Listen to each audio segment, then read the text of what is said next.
సంఘం ఎలాగ ఉండాలంటే మంచినేల మీద పడిన విత్తనంలాగా ఉండాలి. మంచినేల మీద పడిన విత్తనానికి మిగతా విత్తనాలకి తేడా ఏంటంటే, మిగతా విత్తనాలకి ఓపిక ఉండదు. ఏముండదు? ఓపిక ఉండదు. కానీ మంచినేల మీద పడే విత్తనానికి ఓపిక ఉంటుంది. రెండవదిగా వినటానికి తగ్గింపు ఉంటుంది. ఏంటి? వినటానికి తగ్గింపు. జాగ్రత్త గుర్తుపెట్టుకోండి, వినటానికి కూడా తగ్గింపు ఉండాలి.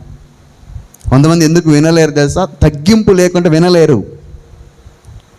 తగ్గింపు లేకుండా వినలేరు. అందుకే దేవుని వాక్యం వినటానికి కూడా తగ్గింపు ఉండాలి మనకు. హల్లెలూయా. మీట్ చూస్తున్నావు, గూగుల్ మీట్ చూస్తున్నావు, లింక్ చూస్తున్నావు, ఇది ఏం పోపా అంతగా అని నువ్వు అట్లా తోసేస్తున్నావు అంటే మనం కాదు, మనలో ఉన్న అతిశయం, మనలో ఉన్న గర్వమే మనం అట్లా టేక్ ఇట్ ఈజీగా తీసేస్తాం. కాబట్టి మన గర్వం, మన అహంకారం మనల్ని ఆత్మీయంగా ఎదగనీయకుండా చేస్తుంది. కాబట్టి రూతులో అది లేదు. బోయాజు గమనిస్తున్నాడు, అబ్బా అమ్మా, నీ మొదట సత్ప్రవర్తన కంటే నీ వెనుకటి సత్ప్రవర్తన మరీ ఎక్కువైనది. హల్లెలూయా. ఫలించు క్రియలు మన వెంట వస్తాయి. మనం ఫలిస్తున్నామంటే అవే మన వెంట వస్తాయి. మారు మనసు పొందామంటే అయ్యే మన వెంట వస్తాయి. హల్లెలూయా. యాకోబు రాసిన పత్రిక 2వ అధ్యాయం, యాకోబు రాసిన పత్రిక 2వ అధ్యాయం 17-18 వచనాలు మనం చదివినట్లయితే గన, అలాగే విశ్వాసము క్రియలు లేనిదైతే అది ఒంటిగా నుండి మృతమైనదగును. అయితే నీకు విశ్వాసం ఉన్నది, నాకు క్రియలున్నవి, క్రియలు లేకుండా నీ విశ్వాసము నాకు కనపరచుము. నేను నా క్రియల చేత నీకు కనపరుతునని చెప్పును. దేవుడు ఒక్కడేని నీవు నమ్ముచున్నావు.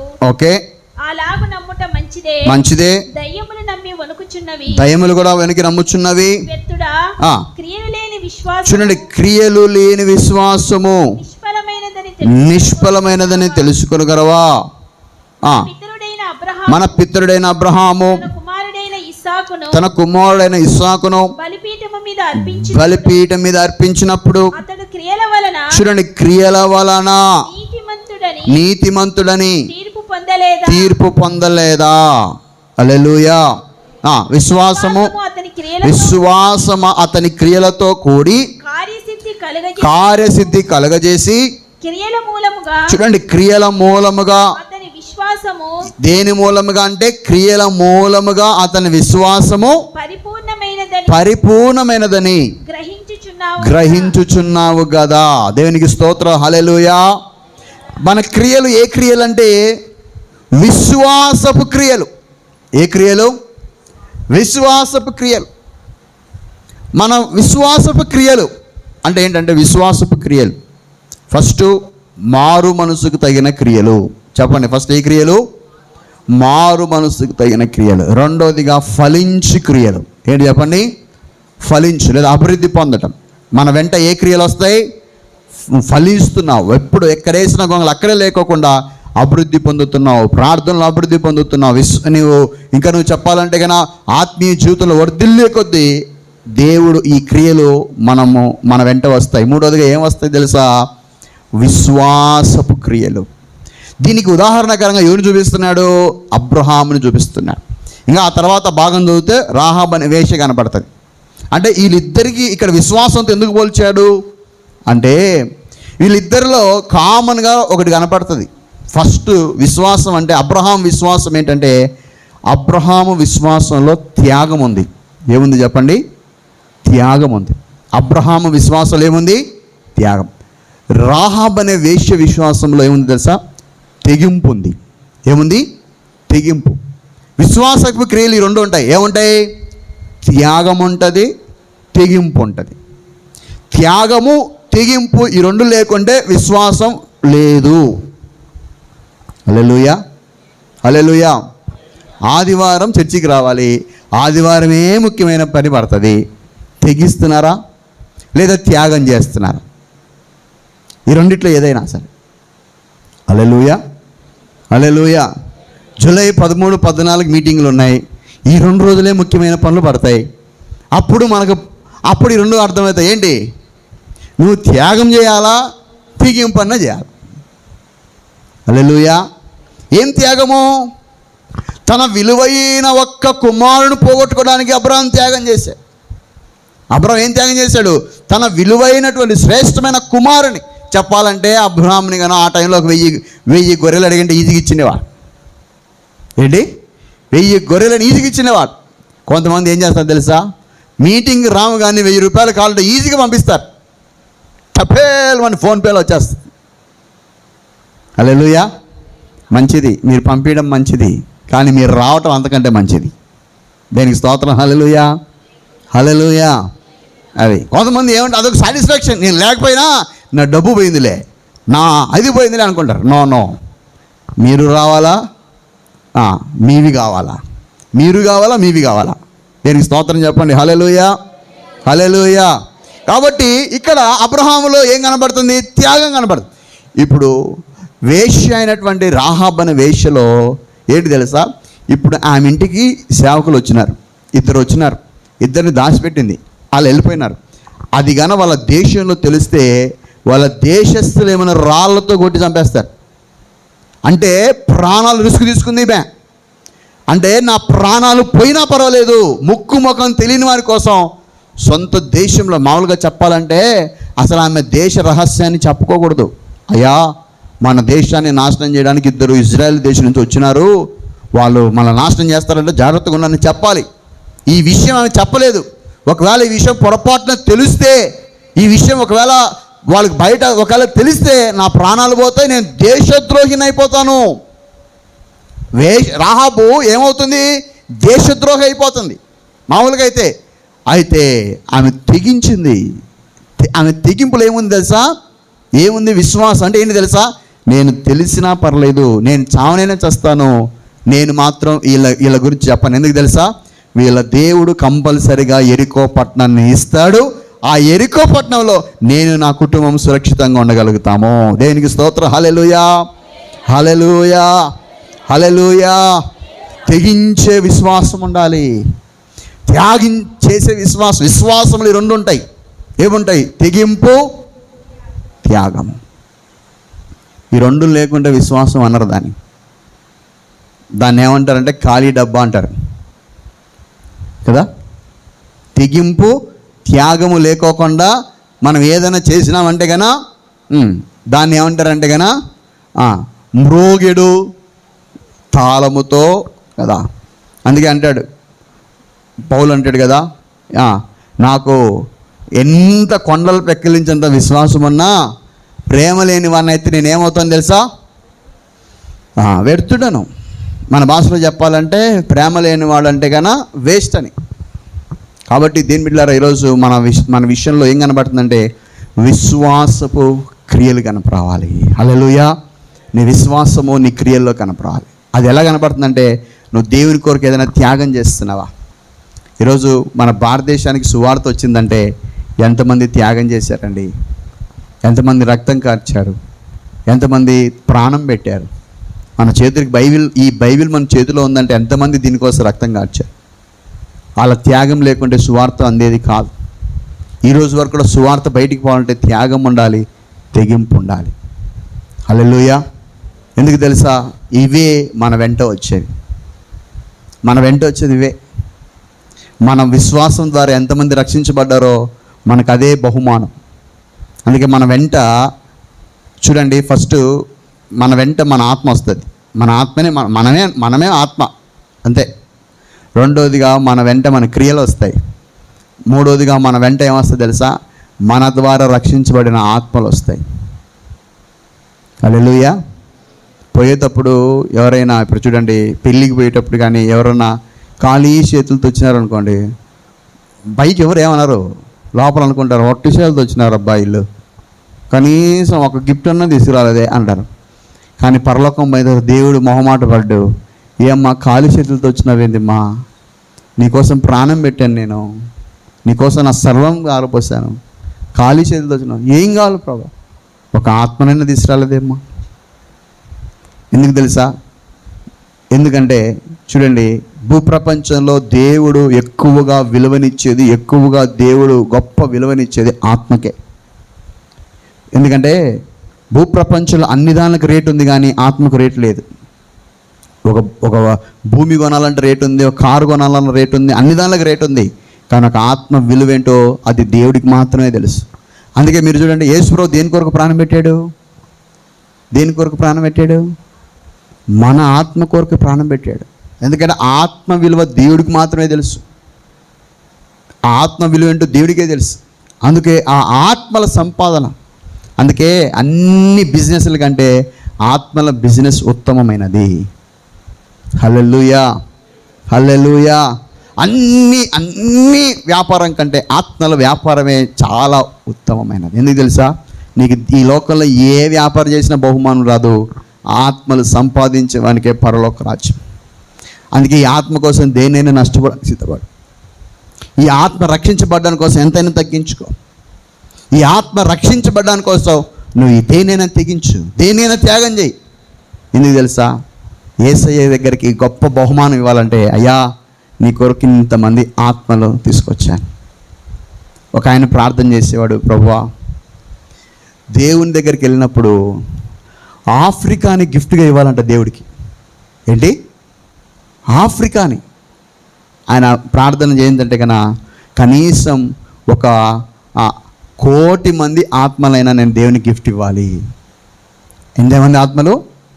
1,000,000 మంది ఆత్మలైనా ఇవ్వాలి. అయితే మనం ఇవ్వగలుగుతామంటే ఇవ్వచ్చు. బ్యాక్యంలో ఉంది కదా, నన్ను అడుగుము జనములు నీకు స్వాస్థ్యంగా ఇస్తానాడు.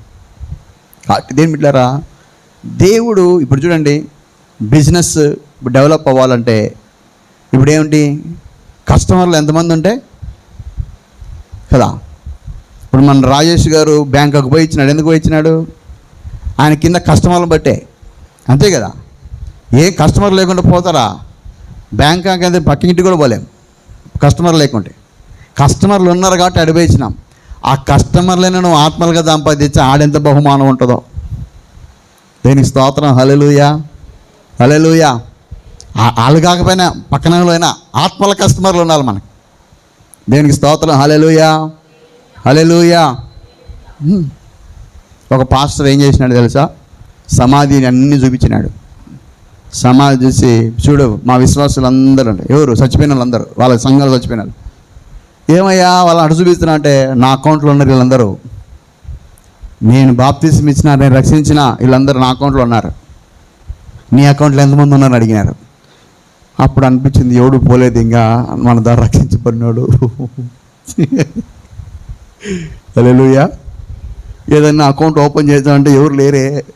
దేనికి స్తోత్రం. హల్లెలూయా. రక్షించబడిన వాళ్ళు చాలామంది ఉన్నారు, కానీ అది లాస్ట్ క్లియర్ అవుతుంది లేదా కదా. అంటే దాని అర్థం ఏంది? నా అకౌంట్లో ఎంతమంది ఉన్నట్టు ఈడ సమాధులు చూపించినాడు ఆయన. దేవునికి స్తోత్రం. హల్లెలూయా, హల్లెలూయా. అట్లా అన్ని సమాధులు చూపించలే మనం దేవుని దగ్గర ఏం చూపించాలా? దో ప్రభా, నాతో పాటు వాళ్ళ సువార్త పోయినప్పుడు ఇంతమంది వచ్చినారు నాయన, వాళ్ళ కోసం ఇది చేసినాను ప్రభా, అది చేసినాను ప్రభా అని సువార్తను ప్రకటించినాను నాయన, ఆత్మను రక్షించినాను నాయన, మీ ప్రేమను ప్రకటించాను ప్రభా. ఇంకా ఫలం ఎందుకు వస్తుందో తెలుసా? ఒకసారి మీ ద్వారా రక్షణ రాకపోయినా మీరు ఎంతమంది ఏదో సువార్తను ప్రకటిస్తారు ప్రభా, నేను చాలామందికి చెప్పినాను కానీ చాలామంది నమ్మలేదు అనుకోండి, అది వాళ్ళ ఇష్టం. కానీ చెప్పే బాధ్యత మనది. మన వెంట మన ఆత్మలే వస్తాయి. మన ద్వారా ఎంతమంది ఆత్మలు ఉన్నారు? హల్లెలూయా, హల్లెలూయా. మీరు చెప్పాలి, ప్రభా నేను మీటింగ్ అని బతిమిలాడుకొని ఒక ఆత్మను నడిపించినాను నాయన, వాళ్ళు మారు మనసు పొందినారు, వాళ్ళు రక్షించబడ్డారు, ఈరోజు వాళ్ళు గొప్ప స్థితిలో ఉన్నారు ప్రభా. హల్లెలూయా, హల్లెలూయా. ఈరోజు చాలామంది జీవితాల్లో మా స్టూడెంట్ ఒక పిల్లడు ఉండేవాడు, చాలామంది ఉన్నారు కానీ ఒకడు ఏం చేసేవాడు తెలుసా? వాడు బ్రతిమలాడి ఎవరినో ఒకరిని పిలుచుకొస్తాడు. వాళ్ళకి ఇప్పుడు కూడా అదే ఆశ ఉంది వాళ్ళకి. ఇప్పుడు ఆ పిల్లోడు ఇప్పుడు గూగుల్ మీట్ అంతా అడ్మిని ఆయనేమన్నమాట. 3 సంవత్సరాల నుంచి ఆ పిల్లోడు చేస్తున్నాడు అంతా, మొత్తం గూగుల్ మీట్ అంతా, ఈ అడ్మిని అంతా ఎవరిని చేర్చుకోవాలా, ఎవరిని వచ్చాలని. ఆయనకి ఒక దాహం ఏంటంటే, నేనైతే చేయలేకపోతున్నాను, నా వంతు నేను ఎవరికొకరికి పిలుచుకొని రావాలా అని అడిచేయాలని చెప్పేసి అందరినీ పిలుచుకొని వచ్చేవాడు. ఆ పిల్లల ద్వారా చాలామంది రక్షించబడ్డారు. కొంతమంది అయితే ప్రభువుని నమ్ముకున్నారు, ఆయనే మట్టి ఉన్నారు. కానీ కొంతమంది సేవకులు అయ్యేదానికి కూడా అయిపోయారు. ఒక్కోసారి మనం ద్వారా రక్షించబడిన వాళ్ళు మనం ఏం కావచ్చు, మన ద్వారా రక్షించిన సేవకులు అయినారు అనుకోండి, ఇంకా గొప్ప భాగ్యం. ఎందుకు తెలుసా? నువ్వు ఒక ఆత్మను రక్షించాకంటే ఆ ఆత్మను రక్షించే సేవకు నువ్వు తయారు చేసావు అనుకోండి, ఆ తర్వాత మన జీవితంలో చాలా ఫలాలే ఫలాలు. హల్లెలూయా, హల్లెలూయా. ఈరోజు మన జీవితంలో కొంతమందికి ఈ సండే స్కూల్ పరిచర్య అంటే అర్థం కావట్లేదు. చాలామందికి సండే స్కూల్ పరిచర్యలో చాలామంది గొప్ప గొప్ప దైవజనులు, ఇప్పుడు జాన్ వెస్లీ లాంటి గొప్ప గొప్ప దైవజనులు, అంటే మన రాజమండ్రి జాన్ వెస్లీలు కాదు, ఆల్రెడీ మన అమెరికాలో పెద్ద రివైవల్ తీసుకొచ్చి, ఇంగ్లాండ్లో గొప్ప రివైవల్ తీసుకొచ్చిన జాన్ వెస్లీ లాంటి గొప్ప గొప్ప దైవజనులు సండే స్కూల్ కూడికల్లో రక్షించబడిన వాళ్ళు. సండే స్కూల్ టీచర్లకు అర్థం అవ్వాలి చిన్న పిల్లలు ఎలాంటి వారో అని. ఈరోజు ఆ పరిచర్యను చాలామంది ఏదో లేదు టేక్ ఇట్ ఈజీగా తీసుకుంటున్నారు. సండే స్కూల్ పరిచర్య, స్త్రీల పరిచర్య, మన జరుగుతున్న ప్రతి పరిచర్యను మనం ఎంత క్రమముగా ఎంత నీట్గా చేస్తామో దానికి తగిన ప్రతిఫలము మనము పరలోకంలో పొందుకుంటాం. హల్లెలూయా, హల్లెలూయా. కాబట్టి మనందరికీ మన వెంట మన క్రియలు వస్తాయనే విషయం గుర్తుపెట్టుకొని, మన క్రియలు ఎలాగుండాలంటే దేవుని బిడ్డలారా, విశ్వాసపు క్రియలు. ఏ క్రియలు? విశ్వాసపు క్రియలు. సో మారు మనసుకు తగిన క్రియలు ఫస్ట్. రెండవదిగా ఫలింపు క్రియలు. మూడవదిగా విశ్వాసపు క్రియలు. నీ క్రియలు ఏ క్రియలై ఉండాలి? విశ్వాసపు క్రియలు. చూడండి, యోహాను సువార్త 10:25లో యేసుప్రభు ఒక మాట అన్నాడు. యోహాను సువార్త 10వ అధ్యాయం 25వ వచనంలో యేసుప్రభు ఒక మాట అంటున్నాడు. ఏమన్నాడు తెలుసా? అందుకు యేసు మీతో చెప్పేదిని కానీ మీరు నమ్మరు. నేను తండ్రి నామమందు చేయుచున్న క్రియలు నన్ను గూర్చి సాక్ష్యం ఇచ్చుచున్నవి. అంటే దాని అర్థం ఏంటి తెలుసా? సాక్ష్యం ఇచ్చు క్రియలు. ఏ క్రియలు? సాక్ష్యమిచ్చు క్రియలు. ఇప్పుడు ఏదైనా ఒకటి తీసుకుంటాం, ఏదైనా ఒక వస్తువు తీసుకుంటాం, అందరు ఫస్ట్ ఏం ఆలోచిస్తారు తెలుసా? బ్రాండా కాదా? ఏంది? బ్రాండెడా కాదా? మా పిల్లోడు నిన్న మాకు ఒక పప్పు కుక్కర్ ఇచ్చినాడు. అది ఇంటికి పోయి చూస్తే బాగుంది, మంచిగా బటర్ఫ్లై అనేది, బటర్ఫ్లై అనే కంపెనీ పోయి ఇచ్చినాడు, చాలా బాగుంది. తర్వాత వేరే ఒక షాప్లోకి పోతే ఆ షాప్లో చూస్తే వాడు ఏం చేసినాడంటే అదే 3 లీటర్ల కుక్కర్, కానీ బటర్ఫ్లై కాదులేండి, అది ఏ ఫ్లైయో నాకు తెలీదు. అయితే అదే 3 లీటర్ల కుక్కరు ఆయనేమో పాపం 1600 పెట్టి కొనిచ్చినాడు. అదేమో నేను చూసిందేమో 600కి వచ్చింది. 600కి 3 లీటర్ కుక్కర్ అంటే మళ్ళీ దానికి ఏంది, ఏదో ఫ్రీ, దానికి ఏదో పనులు పెట్టుకొని తిప్పేదంట. మళ్ళీ అది డైనింగ్ టేబుల్ మీద పనులు పెట్టుకొని తిప్పుతారంట దాన్ని, అది ఫ్రీ ఇస్తున్నాడు. 1600కి ఒక కుక్కర్ వచ్చింది, ఈయనేమో 600కి ఒకటి, దానికి మళ్ళీ ఫ్రీ పెట్టినాడంటే దాని సాక్ష్యం సరిలేదండి. అంటే దాని అర్థం ఏంది, అంత బ్రాండెడ్ కాదేమో అని. తీరా చూస్తే అది బ్రాండెడ్ కాదు. ఏదో బ్రాండెడ్ అనేటువంటిది కొంచెం ఎక్కువ ఖర్చు పెట్టి ఫ్రీ రాకపోయినా పర్లేదు, నాణ్యమైనదే తీసుకోవాలి. హల్లెలూయా. ఈరోజు మనకి ఏదైనా పలాంది ఫ్రీ అంటే చాలు. హల్లెలూయా. ఇప్పుడంతా ఫ్రీ ఇచ్చేవాళ్ళు ఎక్కువ అయిపోయినారు కదా. వాళ్ళు ఫ్రీ ఇచ్చినారు, వీళ్ళు ఫ్రీ ఇచ్చినారు, అందరూ ఫ్రీ ఇచ్చేటోళ్ళు అయిపోయినారు. సో ఈరోజు చాలామంది ఏంటంటే మన జీవితంలో కూడా సాక్ష్యం ఇచ్చు క్రియలు. సాక్ష్యం అనేది ఒక బ్రాండ్తో సమానం. సాక్ష్యం అనేది ఏంటి చెప్పండి? బ్రాండెడ్తో సమానం. ఏ సాక్ష్యము? చూడండి, యోహానులో ఇది ఉంది కదా, 3 యోహాను ఒకసారి దాన్ని అందరూ 3 యోహాను రాసిన పత్రిక 1వ అధ్యాయము, యోహాను రాసిన 3వ పత్రిక 1వ అధ్యాయం 3వ వచనంలో అక్కడ ఏ సాక్ష్యము చూడండి, సత్య ప్రవర్తనను గూర్చి సాక్ష్యం ఇచ్చుచున్నారు. అయ్యా, అక్కడ గాయుతో మాట్లాడుతున్నాడు. అయ్యా గాయు, నీ సాక్ష్యం గురించి, నీ గురించిన సాక్ష్యం ఏంటి తెలుసా? నీవు సత్యముగా ప్రవర్తించుచున్నావు, నీ ప్రవర్తన చాలా సత్యంగా ఉన్నది, నీలో అసత్యం లేదు, నీలో అబద్ధం లేదు, నీలో కపటం లేదు, నీ ప్రవర్తన చాలా సాక్ష్యము. ఏమిటి తెలుసా చెప్పాలంటే, ప్రారంభ దినాలలో ఆదిమ సంఘాలలో, ఇప్పుడు చూడండి మన భారతదేశానికి మిషనరీలు వచ్చారు తెలుసా, మన భారతదేశ మిషనరీలు వచ్చారు. అలాగే యోహాను గారి ద్వారా రక్షించబడి సేవకుడైన ఒక ఆత్మీయ కుమారుడు గాయు, ఆ గాయు పరిచర్య చేస్తున్న ప్రాంతానికి కూడా కొంతమంది మిషనరీస్ వెళ్ళారు. కొంతమంది మిషనరీస్ వెళ్ళి ఆ ప్రాంతంలో సేవ చేస్తున్నారు. ఆ ప్రాంతంలో మిషనరీస్ వెళ్ళిన తర్వాత అక్కడ గాయు గురించి సాక్ష్యము ఇక్కడున్న యోహాను చెప్తున్నారు. అయ్యా యోహాను గారండి, మీ ఆ ఆత్మీయ కుమారుడు గాయు ఉన్నాడు కదా, అక్కడికి వెళ్ళాము. అక్కడికి వెళ్ళిన తర్వాత అక్కడ ఆయన సాక్ష్యం బట్టి మీకు ఏం చెప్తున్నామంటే ఆయన సత్యముగా ప్రవర్తించుచున్నాడని గాయు లేనప్పుడు చెప్పిన సాక్ష్యం అది. హల్లెలూయా. ఆ సాక్ష్యం చెప్తే మళ్ళీ యోహాను మళ్ళీ గాయుకు రాస్తూ, నాయనా నీ దగ్గరికి వచ్చారు కదా మిషనరీలు, నీ దగ్గరికి సేవకులు వచ్చారు కదా, వాళ్ళు నీ గురించి చెప్పిన సాక్ష్యం ఏంటంటే నీవు సత్య ప్రవర్తన కలిగినటువంటి వాడవు. హల్లెలూయా. 6వ వచనం చదవండి, అదే అధ్యాయంలో 6వ వచనం. వారు నీ ప్రేమను గురించి సంఘము ఎదుట సాక్ష్యమిచ్చుచున్నారు. దేవునికి స్తోత్రం. హల్లెలూయా. 2 చేతులు పైకి దేని స్తోత్రం చెప్పండి. హల్లెలూయా. సంఘం ఎదుట ఏ సాక్ష్యం ఇస్తున్నారు? అయ్యా నీ ప్రేమను గురించి సాక్ష్యం ఇచ్చుచున్నారు. నువ్వు ఎంత ప్రేమగా ఉంటున్నావు, నువ్వు ఎంత కనికరంగా ఉంటున్నావు, నువ్వు ఎంత ఐక్యంగా ఉంటున్నావు, నీ ప్రేమను గురించి వాళ్ళు సాక్ష్యం చెప్తున్నారు. హల్లెలూయా. గాయు ముందర చెప్పిన సాక్ష్యం కాదు ఇది.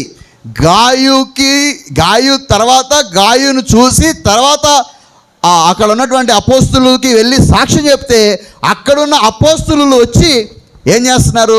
ఉత్తరం రాస్తున్నాడు యోహాను.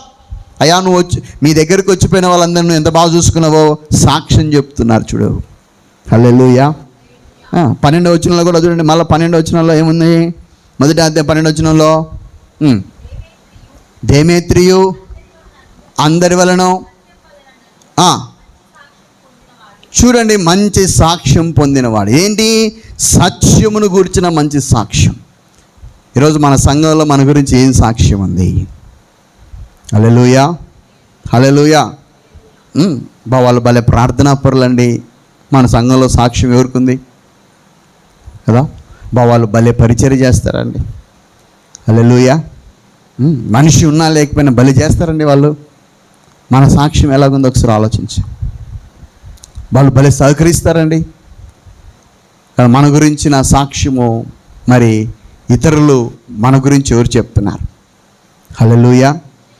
దేవుని బిడ్డలారా, సాక్ష్యముతో కూడిన క్రియలు మన వెంట వస్తాయి. యేసు ప్రభు సాక్ష్యం చూడండి. ఎబ్రీ 11:5 ఏ సాక్ష్యం తెలుసా? ఎబ్రీ 11:5 వచనంలో దేవునికి ఇష్టుడని సాక్ష్యము పొందెను. చదవండి 11:5. విశ్వాసమును బట్టి హానోకు మరణం చూడకుండానట్లు కొనిపోబడెను. కొనిపోబడక ముందు దేవునికి ఇష్టుడై ఉండెనని సాక్ష్యము పొందెను. ఏం సాక్ష్యము? దేవునికి ఇష్టుడని సాక్ష్యము.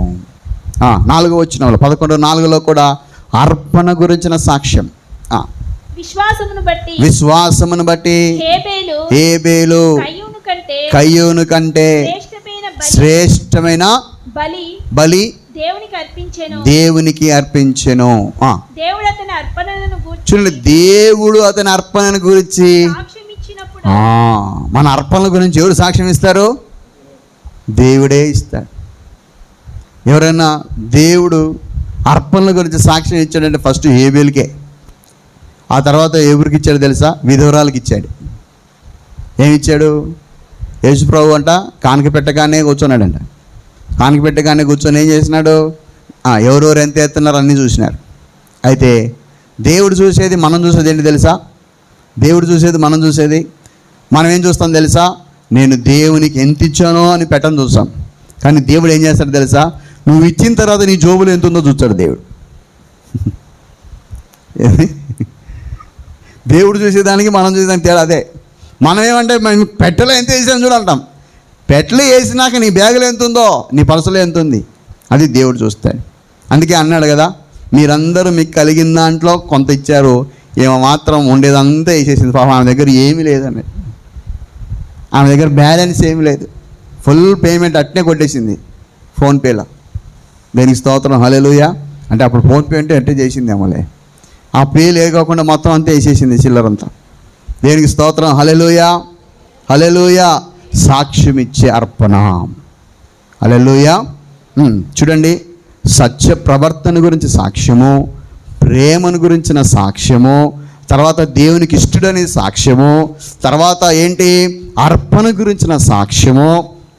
కొలస్సీ 4:13 చదివితే అక్కడ ఎపఫ్రా అంట. చూడండి, కొలస్సీ 4:13 చూస్తే అతని సాక్ష్యం ఏంటి తెలుసా?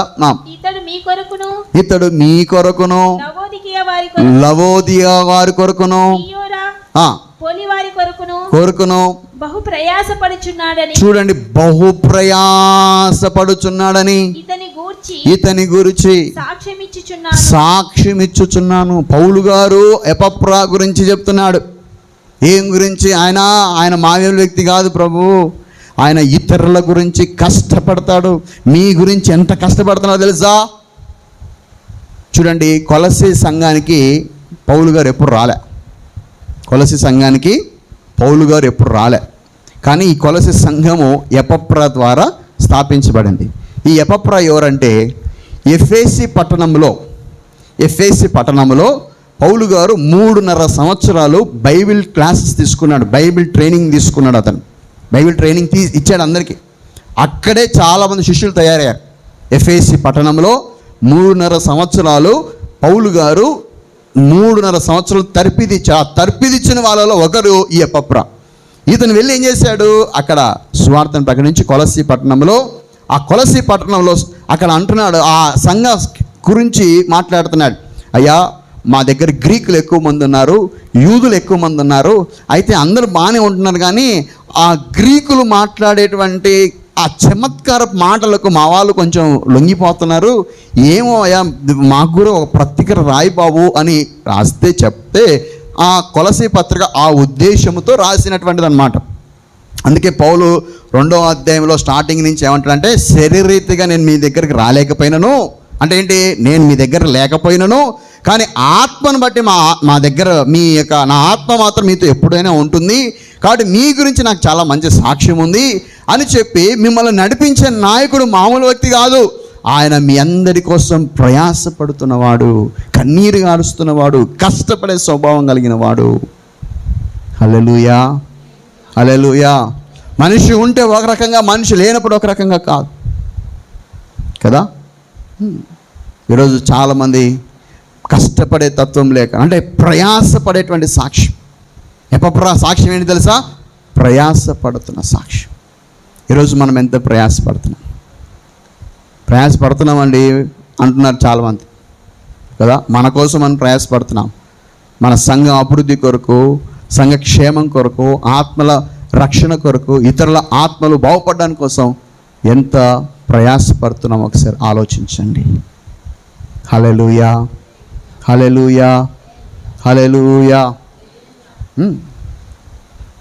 నేను కడపలో ఉద్యోగం చేసేటప్పుడు ఒకసారి ఏమైపోయిందంటే, స్టార్టింగే అదేంటి జాయినింగ్ ఆర్డర్ ఇచ్చాను. ఇట్లా ఇచ్చిన తర్వాత ఇచ్చిన దగ్గర నుంచి ఆ సార్ దగ్గర కూర్చుండో, మనకు ఆ సేవకుల దగ్గర నిలబడ్డము, సేవకుల దగ్గర ఉన్నప్పుడు నిలబడి అదంతా అట్లనే అలా సరిగ్గా కూర్చోకోకుండా అట్లనే ఉన్నా. పక్కన వాళ్ళు అంటున్నారు, నువ్వు ఇప్పుడు ఆఫీసర్ కూర్చోయా, ఆయన ముందర అట్ట నిలబడ్డావేంటి, మేమందరం కూర్చోలే అని అన్నాడు. అంటే సార్ కదా, పెద్ద సార్ కదా అనుకోరు. మాకు తెలుసులే సార్, కూర్చో అలా అంటున్నారు. సరేలే అనుకున్నాను. ఆయన ఏదో పని చెప్తుంటే వెంటనే నేను పోయి ఆడ మంచినీళ్ళు ఇవ్వడం కానీ లేదంటే ఏదైనా చేయడం, రేపు నేను వస్తాను సార్, అది చేస్తాను సార్ అని అంటుంటే బయటకు వచ్చి నాకు ఒకడు అన్నాడు, నువ్వేంది ఓవర్ యాక్షన్ బలి చేస్తున్నావే ఇటనే అన్నాడు ఒక ఆయన.